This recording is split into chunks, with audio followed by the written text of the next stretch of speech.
हमेशा हंसते रहो, मुस्कुराते रहो, गाते रहो, गुनगुनाते रहो, ताकि किसी को पता ना चले कि तुम। बात पूरा करना है। हमेशा गाते रहो, गुनगुनाते रहो, हंसते रहो, मुस्कुराते रहो, ताकि किसी को पता ना चले कि तुम। वक्त पूरा करना है।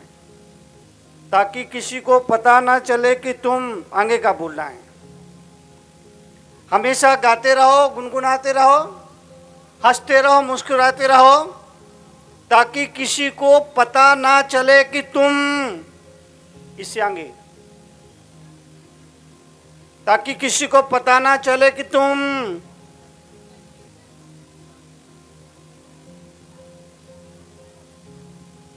है?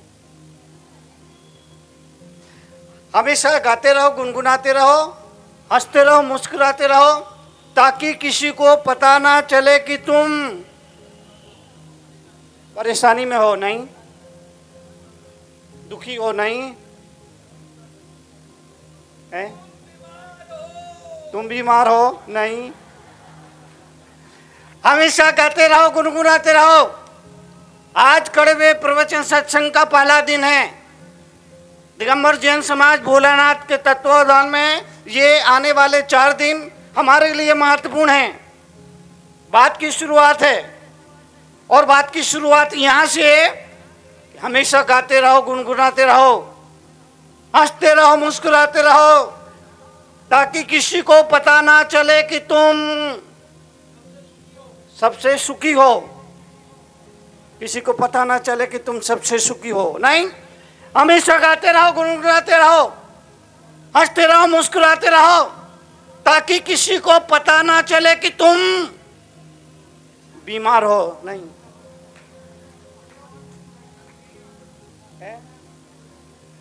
नहीं, नहीं, नहीं, बेईमान हो नहीं। यहां से बात हम शुरू कर रहे हैं।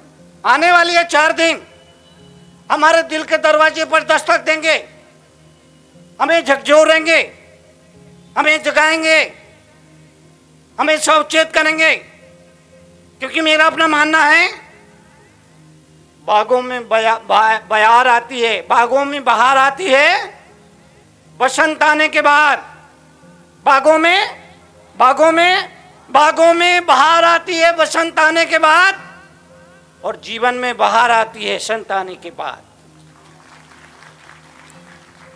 ये आने वाले 4 दिन हमारे जीवन में बहार लाएंगे। बसंत और संत, बसंत और संत, बसंत और संत। अरे बहार बसंत आता है तो मौसम की तासीर बदल जाती है। बसंत आता है, बसंत आता है, बसंत आता है तो मौसम की तासीर बदल जाती है। और जिंदगी में संत आता है तो जिंदगी की तस्वीर बदल जाती है। ये 4 दिन बहुत महत्वपूर्ण है। बसंत का आना ही, संत का आना ही बसंत का आना है। संत का, संत का, संत का, संत का, संत का आना ही बसंत का आना है। अरे बसंत आता है तो प्रकृति मुस्कुराती है, पर संत आता है तो संस्कृति मुस्कुराती है। शब्दों पर गौर करिएगा, शब्दों पर गौर करिएगा।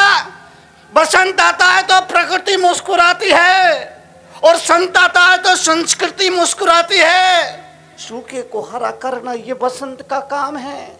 सूखे को, सूखे को, सूखे को, सूखे को, सूखे को हरा करना ये बसंत का काम है, और मुर्दे को खड़ा करना ये संत का काम है। इसलिए ये आने वाले 4 दिन हमारे लिए महत्वपूर्ण है। मैं समझता हूं ये जिंदगी के सर्वाधिक महत्वपूर्ण दिन है। उसकी शुरुआत आज से हम करने जा रहे हैं। इसलिए मैं आपसे कह रहा हूं, हंसते रहो, मुस्कुराते रहो, गाते रहो, गुनगुनाते रहो, ताकि किसी को पता ना चले कि तुम मुर्दा हो नहीं। नहीं नहीं, गाते रहो, गुनगुनाते रहो, हंसते रहो, मुस्कुराते रहो, ताकि किसी को पता ना चले कि तुम। बताऊं? मैं बताऊं? बोलो बोलो। ठीक है, मैं बताता हूं। गाते रहो, गुनगुनाते रहो, हंसते रहो, मुस्कुराते रहो, ताकि किसी को पता ना चले कि तुम शादीशुदा हो। ये क्या हो रहा है? हमारे चेहरे की मुस्कुराहट गायब हो गई। हमारे चेहरे की मुस्कुराहट गायब हो गई। चेहरे की मुस्कुराहट गायब हो गई। चेहरे की मुस्कुराहट गायब हो गई। मैं कहता हूं अक्सर, आज दो से ज्यादा दुर्लभ हुई। एक तो चेहरे की हंसी और दूसरी जिंदगी की खुशी। दो चीजें आज के जमाने में, जब सब कुछ है, आदमी के पास सब कुछ है, सब कुछ है। आज के आदमी के पास सब कुछ है। आज के आदमी के पास सब कुछ है। देखने के लिए टीवी सेट है, बैठने के लिए सोफा सेट है, खाने के लिए डिनर सेट है, पहनने के लिए डायमंड सेट है, पीने के लिए टी सेट है। इसके बाद भी दिमाग अपसेट है। ये जीवन की सच्चाई है। सब कुछ है।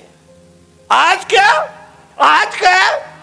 के आदमी के पास सब कुछ है, चेहरे पर हंसी नहीं। अब घर में कभी मेहमान आ जाए तो चेहरे पर मुस्कुराहट लाने के लिए दम लगाना पड़ता है। चेहरे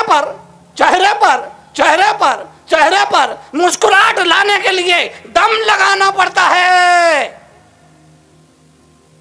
21वीं सदी का बस इतना ही प्रभाव है। 21वीं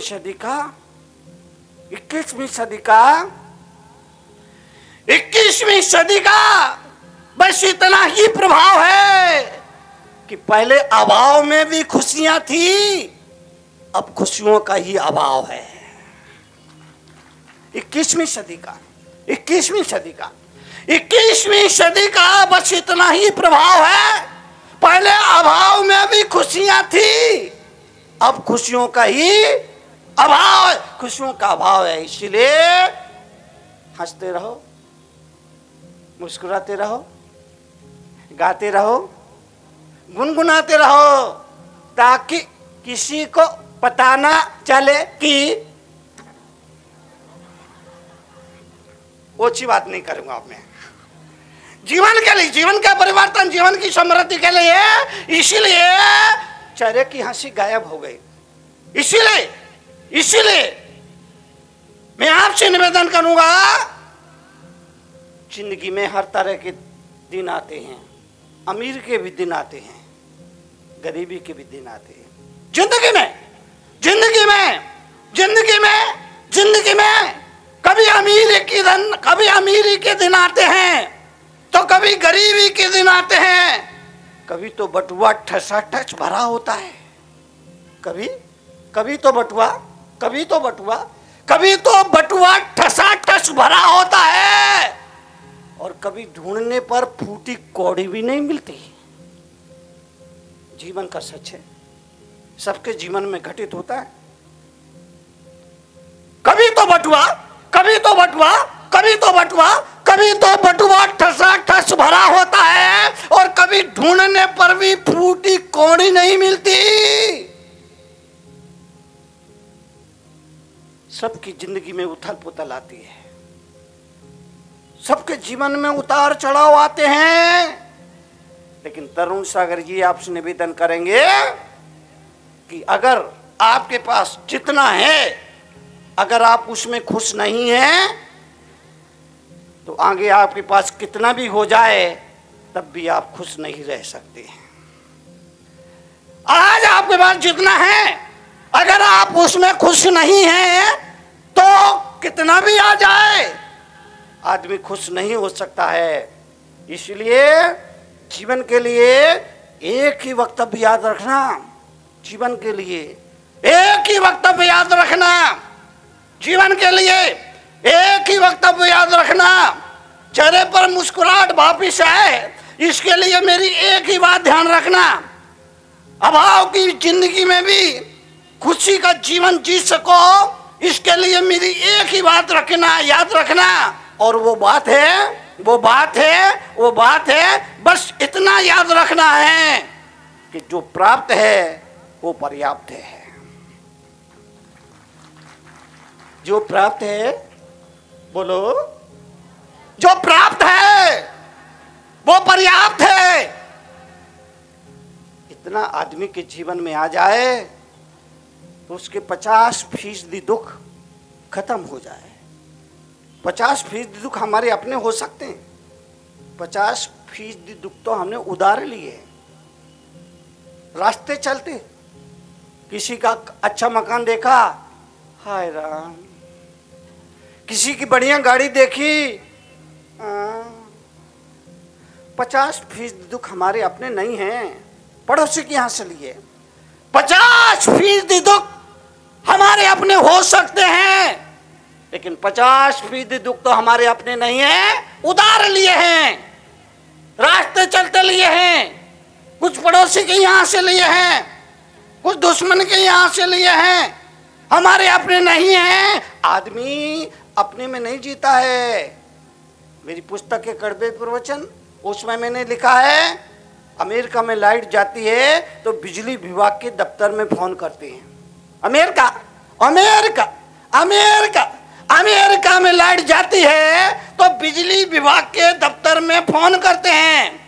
लंदन में लाइट जाती है तो बल्ब फ्यूज चेक करते हैं, और इंडिया में लाइट जाती है तो पड़ोसी के घर झांक के देखते हैं, इसकी गई क्या।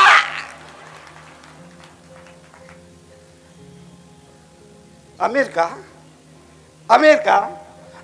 में लाइट जाती है तो बिजली विभाग के दफ्तर में फोन करते हैं। लंदन में लाइट जाती है तो बल्ब का फ्यूज चेक करते हैं। इंडिया में लाइट जाती है तो पड़ोसी के घर में झांक के देखते हैं, इसकी गई क्या। गई, कोई बात नहीं। ये क्या हो रहा है?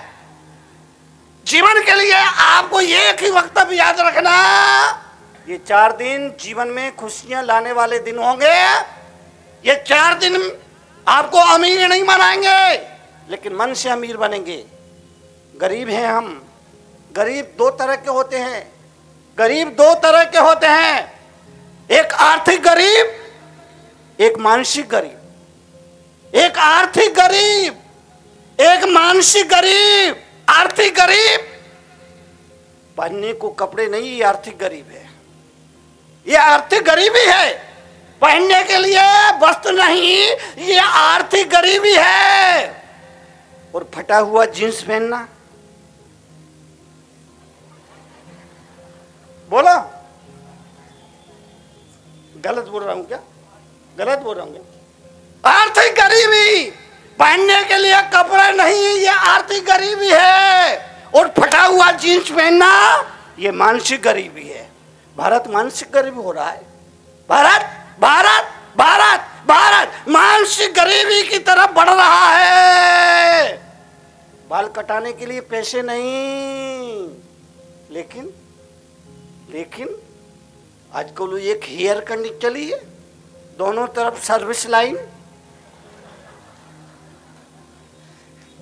अभी मैं दिल्ली से चंडीगढ़ गया था, चैतुर्मास चंडीगढ़ में किया।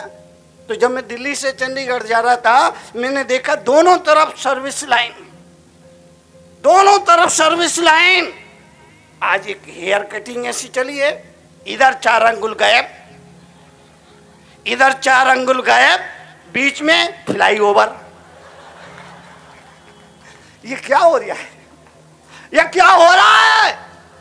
जीवन के लिए, जीवन के परिवर्तन के लिए क्या हो रहा है? कोई फिल्म सफल हो तो फिल्म के हीरो की नकल चल पड़ती है, उसकी हेयर स्टाइल की नकल चल पड़ती है, उसके बोलने की नकल चल पड़ती है, उसके कपड़ों की नकल चल पड़ती है। क्यों? सबसे अलग दिखना है। क्यों? सबसे अलग दिखना है। अरे बाबा, अगर सबसे अलग ही दिखना है, तरुण सागर बन के दिखाओ। सबसे अलग, सबसे अलग जीवन के लिए, जीवन के परिवर्तन, जीवन की समृद्धि के लिए आर्थिक गरीबी, मानसिक गरीबी। आर्थिक गरीबी से ज्यादा हम मानसिक गरीब हो रहे हैं। मनुष्य गरीब, मनुष्य गरीब। अमीर घर की महिला साड़ियों की दुकान पर पहुंची। अमीर घर की महिला, अमीर घर की महिला साड़ियों की दुकान पर पहुंची और दुकानदार से कहा, भैया एक सस्ती सी साड़ी दिखाओ, मेरे बेटे की शादी है और काम वाली बाई को देनी है। अमीर घर की महिला, अमीर घर की महिला, अमीर घर की महिला, अमीर घर की महिला साड़ियों की दुकान पर पहुंची और बोली, भैया एक सस्ती सी साड़ी दिखाओ, मेरे बेटे की शादी है और काम वाली बाई को देनी है। थोड़ी देर बाद उसी दुकान पर वो गरीब महिला पहुंची और बोली, भैया एक महंगी वाली साड़ी दिखाओ, मेरे मालकिन के बेटे की शादी है और मुझे उसे देनी है। मेरे मालकिन की बेटे की शादी है और मुझे उन्हें देनी है। क्या मैं आपसे सवाल कर सकता हूं कि अब अमीर कौन है और गरीब कौन है? बोलो। काम वाले अमीर है और अमीर गरीब है। महावीर ने कहा, आदमी मन से गरीब होता है, आदमी मन से अमीर होता है। आदमी आदमी आदमी आदमी मन से गरीब होता है, मन से अमीर होता है। इसलिए मैं आपसे निवेदन करूंगा, हम मानसिक रूप से गरीब हो रहे हैं। इन बच्चों को ये हटा भाई, ये बीच में क्यों आ रहे हैं? ये हिलता है ना। क्या बोल रहा था मैं? मेरे साथ मुश्किल ये है, 10 मिनट में तो मेरी मशीन गर्म होती है और बीच में कोई डिस्टर्ब कर देता है तो फिर ठंडी हो जाती है। हाँ, क्या बोल रहा था मैं? मानसिक गरीब, हम मानसिक रूप से गरीब हो रहे हैं, मानसिक गरीब हो रहे हैं। इसलिए जीवन के लिए, जीवन के परिवर्तन के लिए जो प्राप्त है, बोलो, वो पर्याप्त है। आधे तो अभी आदमी के खत्म हो जाए। मेरे पास ऐसा कोई मंत्र नहीं है कि वो मंत्र आपको बता दूं और आपके जीवन के दुख खत्म हो जाए। मेरे पास का किसी साधु के पास ऐसा मंत्र नहीं है। लेकिन बारिश हो रही है, हम बारिश को नहीं रोक सकते, लेकिन अगर आपके पास छाता है तो बरसते पानी में निकल जाइए, बारिश आपका कुछ भी बिगाड़ नहीं कर सकती है। बरसते पानी में निकल जाइए, बारिश आपका कुछ भी बिगाड़ नहीं कर सकती है। सत्संग में आने वाले लोगों को भी ऐसा छाता मुहैया कराया जाता है कि दुख भरे संसार में निकल जाओ, तब भी तुम्हारी खुशियां बरकरार बनी रहेंगी, तब भी तुम्हारे चेहरे की प्रसन्नता बरकरार बनी रहेगी। वो छाता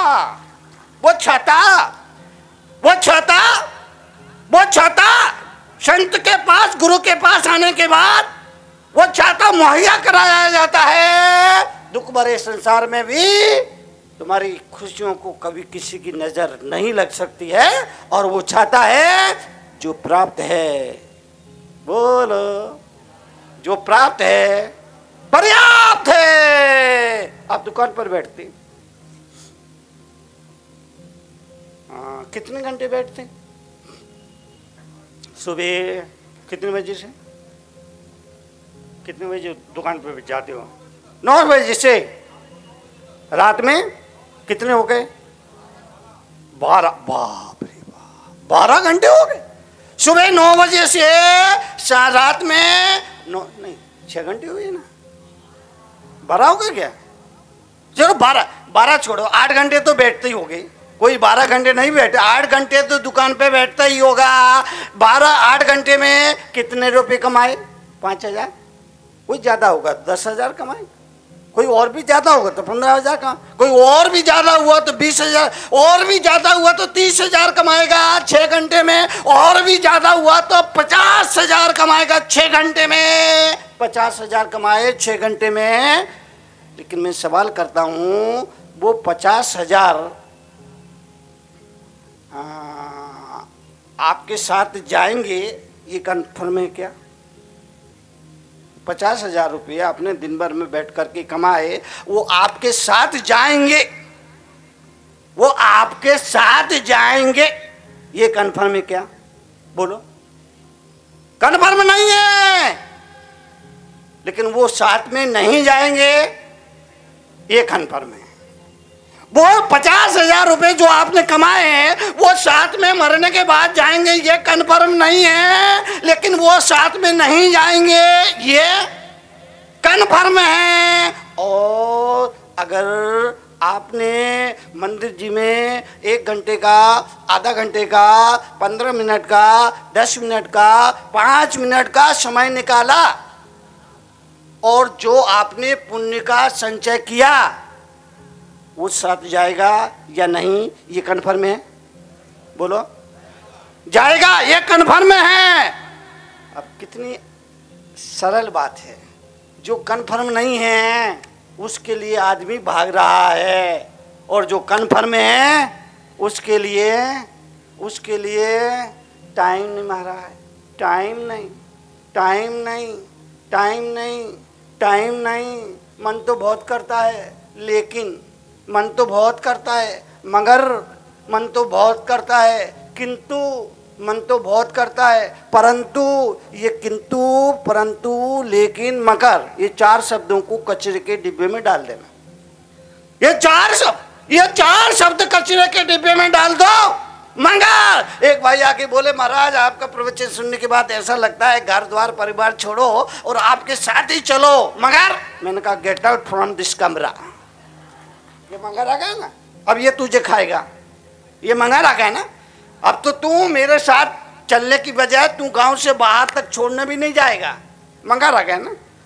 धर्म के मामले में गलियां मत निकालिए, धर्म के मामले में गलियां मत निकालिए। लोग धर्म के मामले में गलियां निकाल लेते हैं। एक दिन मैंने अपने प्रवचन में नियम दिया कि प्रवचन के बाद नियम देता था, अभी तो नहीं देता हूँ, पहले देता था। प्रवचन के बाद नियम, मैंने कहा आज कोई भी 12 बजे से लेके 12:15 बजे तक दर्पण नहीं देखने का। 15 मिनट भाइयों को तो कोई तकलीफ नहीं देखेंगे, उसमें क्या है। लेकिन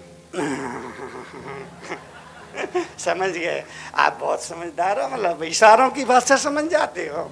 भाइयों को तो कोई तकलीफ नहीं, 15 मिनट की बात है, आधा घंटे की बात है, कोई तकलीफ नहीं। लेकिन महिलाओं को बड़ी तकलीफ हो गई। अब एक महिला को, एक माता बहन को किसी पार्टी में जाना था, अब तो उसके लिए बड़ी समस्या खड़ी हो गई। पार्टी में जाना है और महाराज ने कह दी दर्पण नहीं देखना।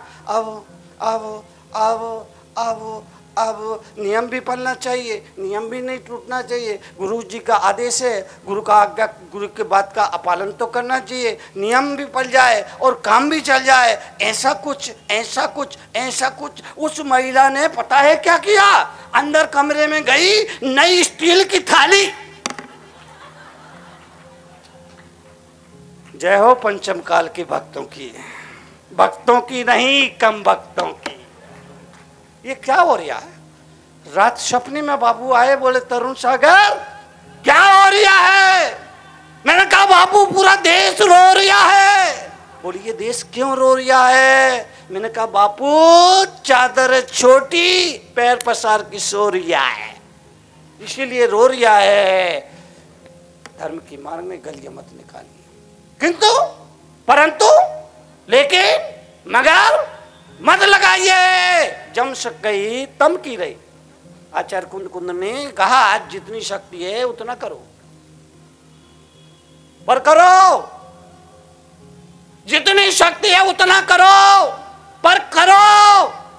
जितनी शक्ति है उतना करो, पर करो। जम शक्ति तम की रही, जितनी शक्ति है उतना करो, पर करो, नहीं तो चुल्लू भर पानी में। ओछी बात नहीं बोलता मैं। करो करो। मुनि ज्यादा करती, आप उतना नहीं कर सकते। वो दिन में एक बार भोजन करते हैं, आप वो नहीं कर सकते।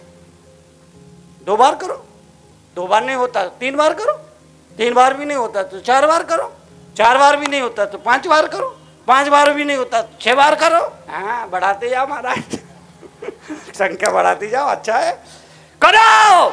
अरे इतना तो कर सकते होगा, दिन में खाओ जितनी मर्जी है, जितने बार है उतना खाओ, इतना तो कर सकते हो। रात में नहीं खाएंगे, रात में नहीं खाएंगे, रात में भी अगर नहीं हो सकता इतना नियम कर लो, 10 बजे बाद नहीं खाएंगे, 10 बजे बाद भी नहीं हो सकता तो इतना नियम कर लो, 12 बजे बाद नहीं खाएंगे, इतना भी। मैं यहीं चातुर्मास हुआ था 17 साल पहले, भोलानाथ नगर में, रामलीला ग्राउंड में प्रवचन था।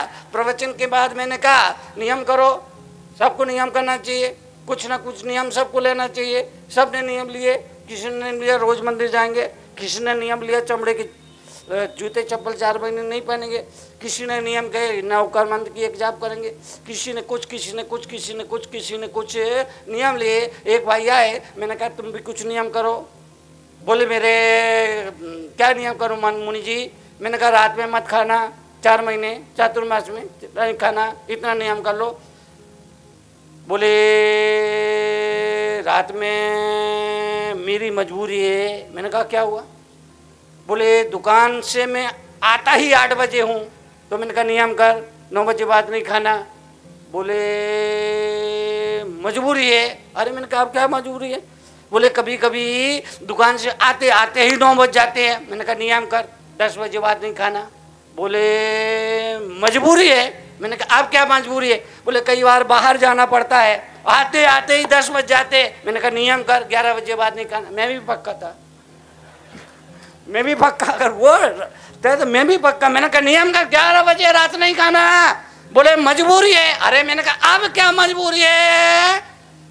बोले कई बार शादी विवाह पार्टी में जाना पड़ता है, 11 बजे भी खाना। मैंने कहा नियम कर 12 बजे बाद नहीं खाना। बोले मजबूरी है। अब क्या मजबूरी है? उसने बताया। मैंने कहा नियम कर, कोई बात नहीं, सोने के बाद और जागने से पहले नहीं खाएगा। सोने के बाद और जागने के पहले नहीं खाएगा। बोले मजबूरी है। अरे बाप रे बाप, अब क्या मजबूरी है? बोले मुनि जी मेरे को तो सपने में भी खाने पीने की आती हैं। अब बताओ अब क्या होगा? अब बताओ। तरुण सागर जैसे लोग कहेंगे ये आदमी है या भुखमरा है? नहीं, सवाल है ना। जब शक्ति तम की रही, जितनी शक्ति उतना करो, करो करो करो। रास्ता मत ढूंढो, बहाना मत बनाओ, गलियां मत ढूंढो। हमसे नहीं होता है, होता है आत्मा अनंत शक्ति के साथ। इसीलिए आचार्य कुंद ने कहा आत्मिदम कादब्बम, जब यदि शक्ति परहिदम च कादब्बम, पहले अपना हित करिए, अगर समय मिलता है तो दूसरे का भी तो करिए, दूसरे का कल्याण भी करिए। पहले अपना हित करिए।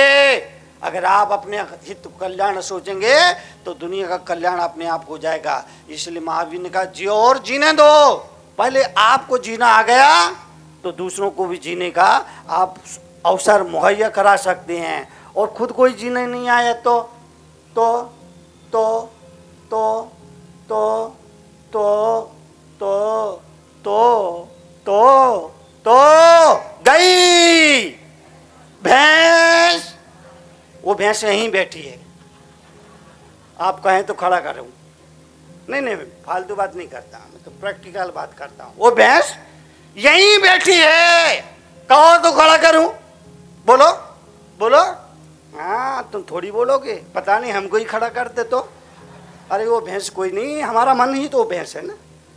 लाख बार गुरु समझाते हैं, लाख बार जिनवाणी समझाती है, लेकिन हमारे मन को वो समझ में नहीं आता है।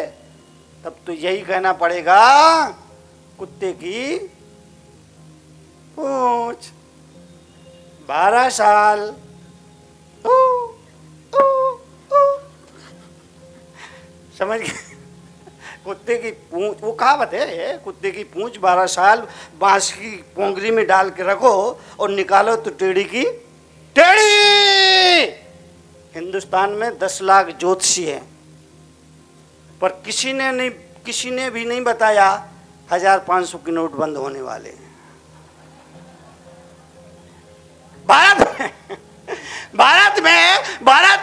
भारत में 10 लाख ज्योतिषी है, पर किसी भी ज्योतिषी ने नहीं बताया कि 1500 के नोट बंद होने वाले हैं।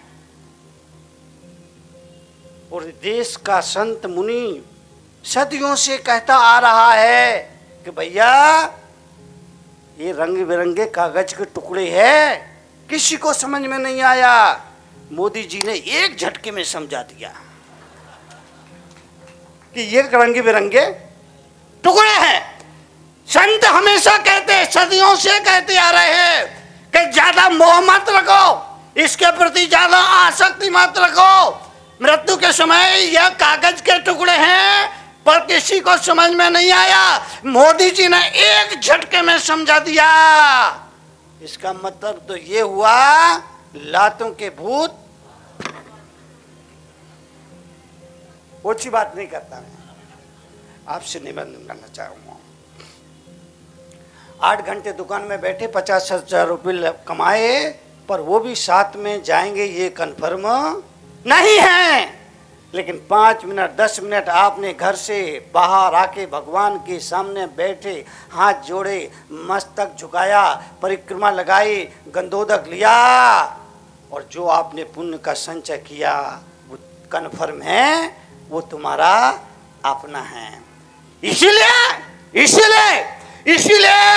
इस बात को याद रखिए कि धर्म में कोई वॉशिंग पाउडर नहीं कि पहले इस्तेमाल करो।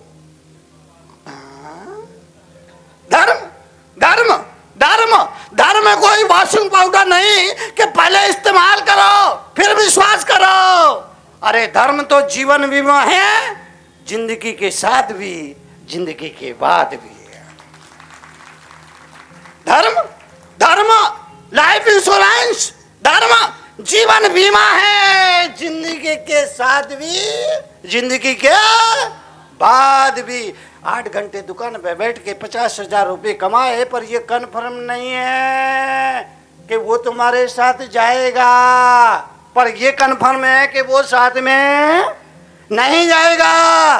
पर 10 मिनट आपने मंदिर जी में गुरु चरणों में बैठ करके, भक्ति करके, धर्म ध्यान करके, पूजा पाठ प्रक्षाल अभिषेक करके, तप करके, उपवास करके आपने जो पुण्य का संचय कमाया, वो जिंदगी के साथ भी और जिंदगी के बाद भी। इसलिए जीवन के लिए याद रखिए, याद रखिए, याद रखिए, याद रखिए। जो वक्त आज आप भगवान की भक्ति में समर्पित कर रहे हो, जो वक्त आज आप भगवान की भक्ति में समर्पित कर रहे हो, वही वक्त पर काम आएगा।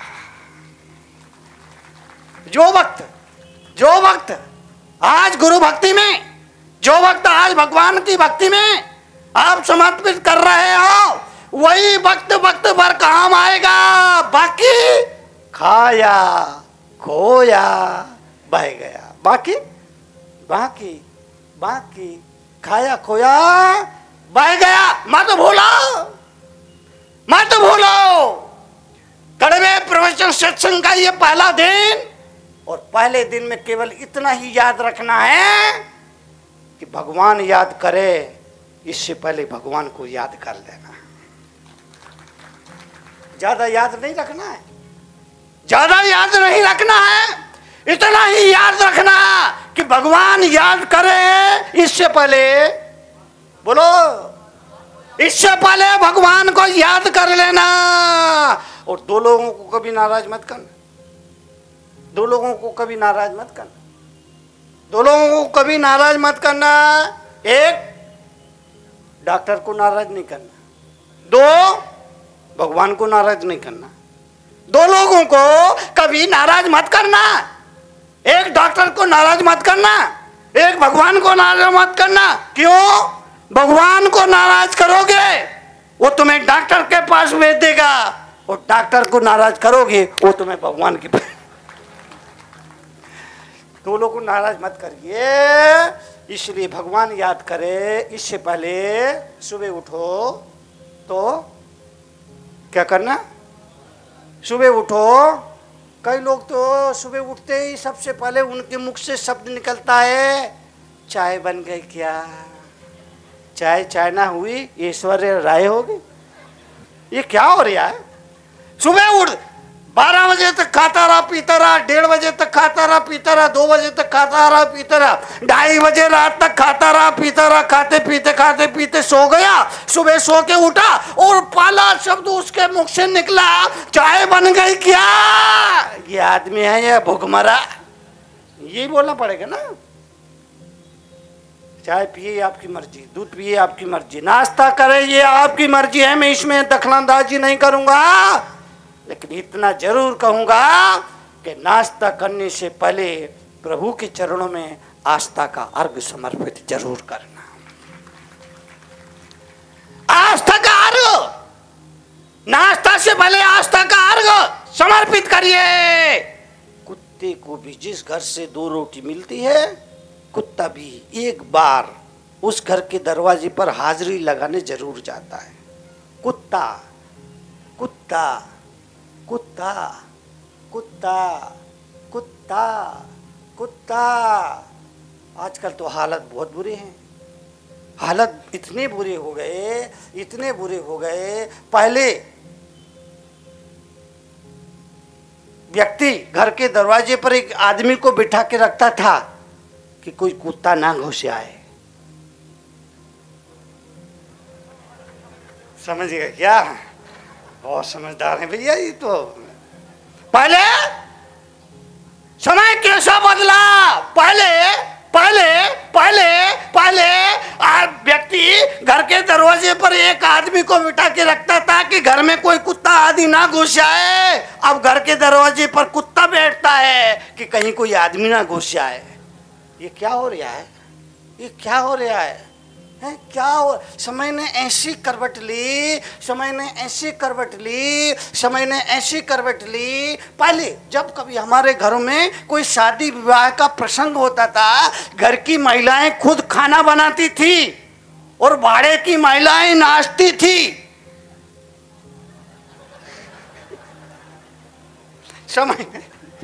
समय ने देखी, समय ने कैसी करवट ली। पहले हमारे घर में कोई शादी प्रसंग होता था, घर की महिलाएं अपने हाथों से खुद खाना बनाती थी और भाड़े की महिलाएं नाचती थी। और अब भाड़े की महिलाएं खाना बनाती है और घर की महिलाएं छम्मक छल्ला। रात सपने में बापू आए, बोले तरुण सागर ये क्या हो रहा है? मैंने कहा बापू पूरा देश रो रहा है। ये क्या हो रहा है? आपसे निवेदन करूंगा जीवन के लिए, जीवन के परिवर्तन, जीवन की समृद्धि के लिए याद रखिए, याद रखिए, याद रखिए। बहुत सीधी सरल बात कह रहा हूं, बहुत गूढ़ गंभीर बात नहीं कह रहा हूं, अनपढ़ आदमी भी समझ जाए वो बात कह रहा हूं कि भगवान याद करे। बोलो, इससे पहले भगवान को याद कर लेना।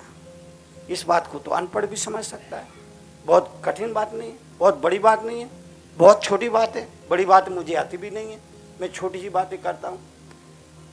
भगवान याद करो, इससे पहले भगवान को याद कर लीजिए। नाश्ता करने से पहले आस्था का अर्घ समर्पित कर लीजिए। कुत्ते को जिस घर से 2 रोटी मिलती है, कुत्ता भी उस घर पे एक बार हाजिरी लगाने जरूर जाता है।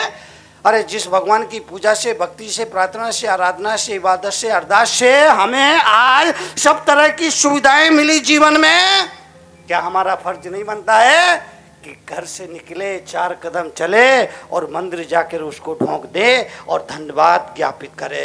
क्या ये हमारा फर्ज नहीं बनता है? क्या हमारी ये ड्यूटी नहीं है? क्या ये हमारा कर्तव्य नहीं है? सोचिए, सोचिए, समझिए। अगर इतना भी नहीं कर सकते तो अच्छा कौन, कुत्ता के आदमी? वो अच्छी बात तो मैं बोलता ही नहीं, बंद कर दी बिल्कुल। अच्छा, सवाल खड़े करता हूं मैं, जिंदगी के सामने सवाल खड़े करता हूं मैं, लोगों के सामने सवाल खड़े करता हूं। 2 रोटी मिले कुत्ता हाजिरी लगाता है? जिस भगवान की भक्ति से आज हमें सब तरह के जीवन में अनुकूलता मिली, सब तरह का सुविधाएं मिली, सुख मिले, तो क्या हमारा फर्ज नहीं है 4 कदम चल करके, 4 कदम, 4 कदम, 4 कदम चल करके मंदिर जाएं, धन्यवाद करें, मत्था टेके, घुटना टेके, घुटना टेके, मत्था टेके, हाथ जोड़े, वंदन करे, धन्यवाद दे। इतना तो करना पड़ेगा। अरे तुम्हें तो सिर्फ 4 कदम चलना है। भगवान तुमसे कहता है तू 4 कदम चल करके मेरे दर पर आ, मैं 1000 कदम उतार के तेरे दर पे आऊंगा और मेरी तेरी मुलाकात हो जाएगी। तुम्हें 4 कदम चलना है, उसे 1000 कदम चलना है। 4 कदम चलने की तो ईमानदारी दिखाओ। इतना भी नहीं कर सके तो वो भैंस को याद रखना, तरुण सागर को भूलना हो तो भूल जाना। तो गई भैंस, काली वाली भैंस भी कौन सी, काली वाली पानी में गई। इतना भी नहीं कर सकते तो ये काली भैंस वाले, ये जिंदगी जो बहुत ही दुर्लभ है, मनुष्य का जीवन मिला, वो पानी में जाने वाला है। समय हो रहा है, आपने बड़े प्रेम से सुना। कल फिर आपसे मुलाकात करूंगा। धन्यवाद। जय महावीर। जय कर गुरुदेव का।